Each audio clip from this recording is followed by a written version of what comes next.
மரங்களின் பெயர்கள்: தென்னை,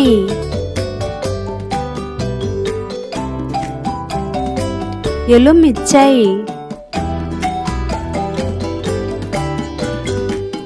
கொய்யா மரம்,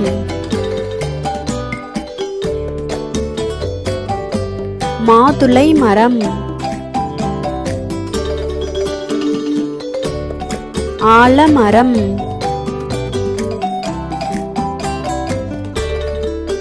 மாமரம்,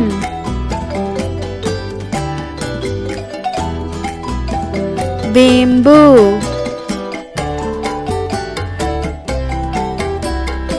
ஈச்சமரம்,